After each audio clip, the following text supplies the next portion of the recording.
Hello friends, आप सभी का नॉलेज टेस्ट सीरीज में स्वागत है। मैं आपको इतिहास का चैप्टर वाइज क्वेश्चन में ला रहा हूं। अगर आप प्रैक्टिस करना चाहते हैं तो आप मेरे वीडियो को देख सकते हैं।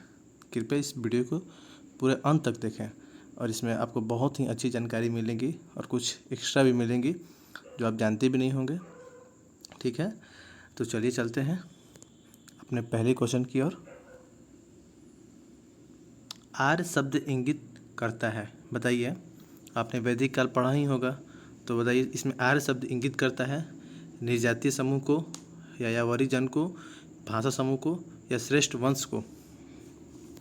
बताइए, तो इसका क्या आंसर होगा?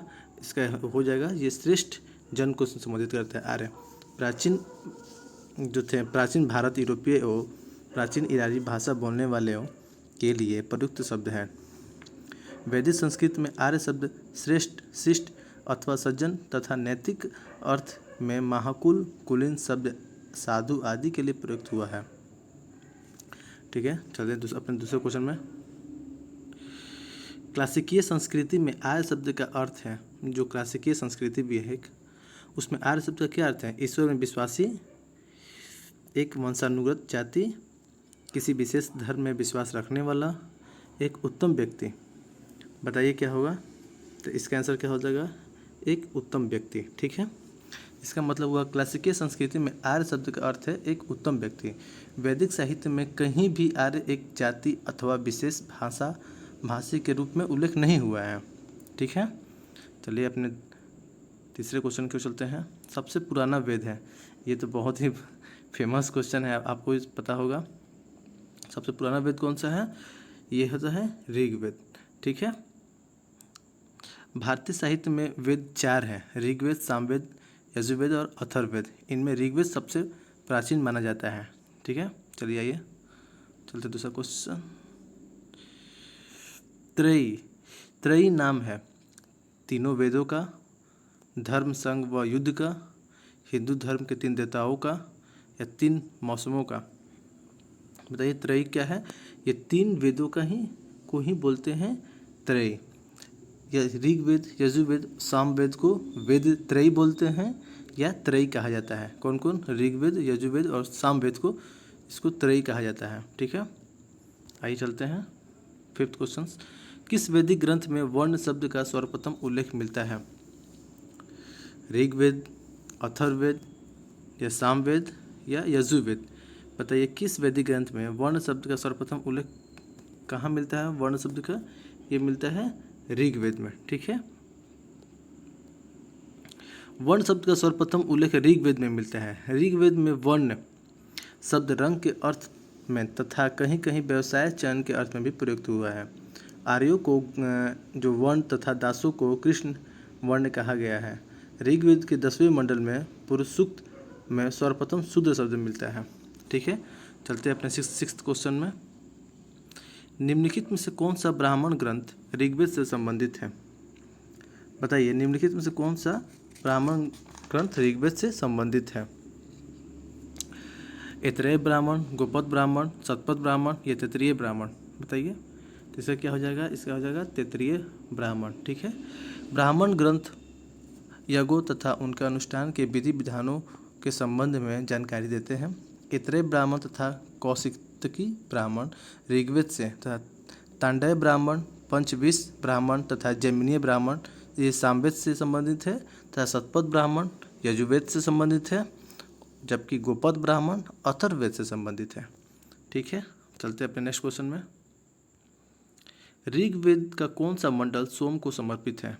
बताइए ऋग्वेद का कौन सा मंडल सोम को समर्पित है? 7वां मंडल, 8वां मंडल, 9वां मंडल, या 10वां मंडल।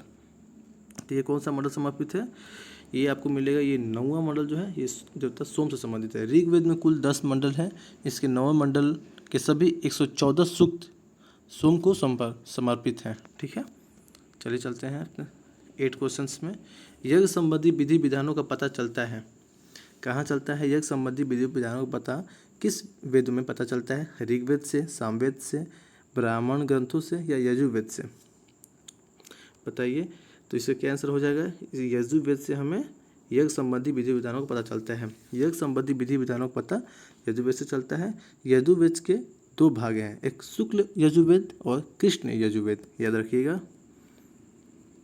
चलिए नेक्स्ट क्वेश्चन चलते हैं। निम्नलिखित में से किसका संकलन ऋग्वेद पर आधारित है? निम्नलिखित में से किसका संकलन ऋग्वेद पर आधारित है?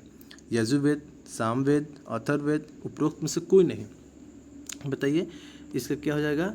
ऋग्वेद पर इसका हो जाएगा सामवेद पर आधारित है। ठीक है। सामवेद में कुल 1810 छंद हैं, जिनमें से 75 को छोड़कर शेष सभी ऋग्वेद में भी उपलब्ध है। अतः सामवेद का संकलन ऋग्वेद पर आधारित है।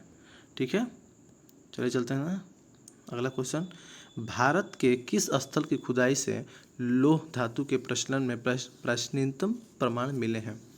सबसे प्राचीन प्रमाण लौह धातु का कहाँ मिला है खुदाई में? तक्षशिला में, अतरंजी खेड़ा में, कौशाम्बी, हस्तिनापुर। देख लीजिए, सोच लीजिए, और इसका आंसर क्या हो जाएगा? इसका आंसर हो जाएगा इसका आंसर हो जाएगा अतरंजी खेड़ा में।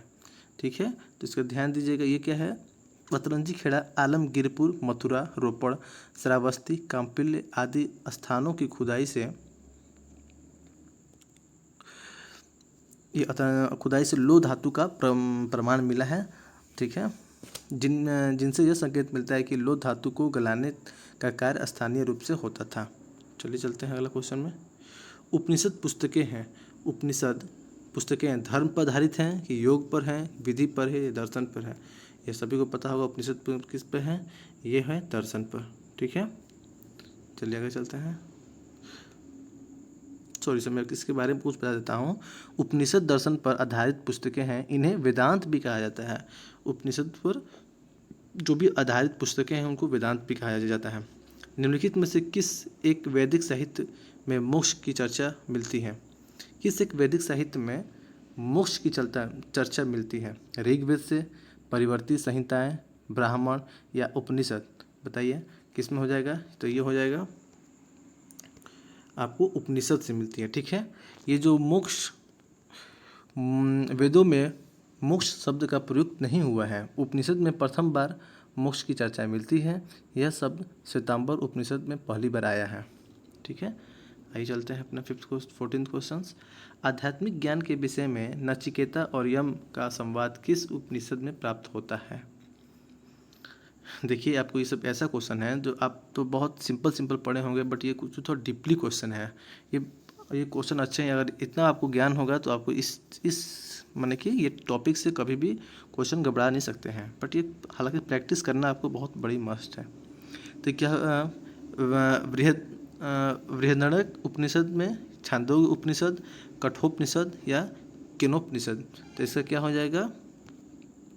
कठोपनिषद में। ठीक है, देखिए कठोपनिषद में यम और नचिकेता का संवाद उल्लिखित है, जिसमें आचार्य यम ने नचिकेता को उपदेश दिया है, न इस आत्मा का कभी जन्म होता है और न इसकी कभी मृत्यु होती है, यह अजन्मा, नित्य तथा शाश्वत है। कठोपनिषद कृष्ण यजुर्वेद का उपनिषद है। ठीक है, ये क्वेश्चन बहुत बार आया हुआ है, ध्यान रखिएगा। 14th में उपनिषद काल के राजा अश्वपति शासक थे। कौन थे? उपनिषद काल के राजा अश्वपति कहाँ के शासक थे? काशी के, केकय के, पांचाल के या विदेह के? तो इसका क्या हो जाएगा? ये थे केकय के थे। उपनिषद में वर्णित राजाओं में विदेह के राजा जो जनक थे, पांचाल के राजा प्रमाण जाबाली थे, तथा केकय के राजा अश्वपति और काशी के राजा अजातशत्रु प्रमुख थे। ठीक है, चलिए आइए चलते हैं 16 क्वेश्चन। आरंभिक वैदिक साहित्य के सर्वाधिक वर्णित नदी कौन सी है? जो वैदिक साहित्य था उसमें सबसे अधिक वर्णित नदी कौन सी है? सिंधु, शतुद्री, सरस्वती या गंगा? तो बताइए इसमें सबसे क्या है? इसमें सिंधु सबसे ज़्यादा इसमें वर्णित किया गया है। सिंधु नदी का ऋग वैदिक काल में सर्वाधिक महत्व था, इसी कारण इसका उल्लेख ऋग्वेद में सर्वाधिक हुआ है। सिंधु नदी को उसके आर्थिक महत्व के कारण हिरण्य भी कहा गया है, हिरण्य। ठीक है, आइए चलते हैं 17 क्वेश्चन। ऋग्वेद में निम्न कांति किन नदियों का उल्लेख अफगानिस्तान के साथ आर्यों के संबंध का सूचक है? इसे जो आर्यों के संबंध में भी इसे जोड़ा गया है। अस्किनी को, परुष्णी को, कुभा, क्रमु या बिपाशा, सतुरसी। इसमें कौन सा रिवर है जिसमें अफगानिस्तान में जो आर्यों के संबंध में सूचक था? इसमें कौन सा था? ये था कुंभा क्रमु। ठीक है। ऋग्वेद में उल्लेखित कुंभा जो कुंभा पहले पुराना नाम था, अब काबुल है। अक्रमु जो पहले कुर्रम, अब इसका नाम है। गोमती जो गोमल एवं सुवाल, स्वात नदियाँ अफगानिस्तान में बहती थी। इन नदियों के उल्लेख से स्पष्ट होता है कि आर्यों का अफगानिस्तान के साथ गहन संबंध था। ठीक है। Thank you. अगर आपने पूरा वीडियो देखा है तो मेरे चैनल को सब्सक्राइब और लाइक ज़रूर कीजिएगा और अपने फ्रेंड्स के ग्रुप में ज़रूर कीजिएगा ताकि उन लोग भी इस टॉपिक से संबंधित क्वेश्चन को कर सकें। ठीक है। Thank you very much.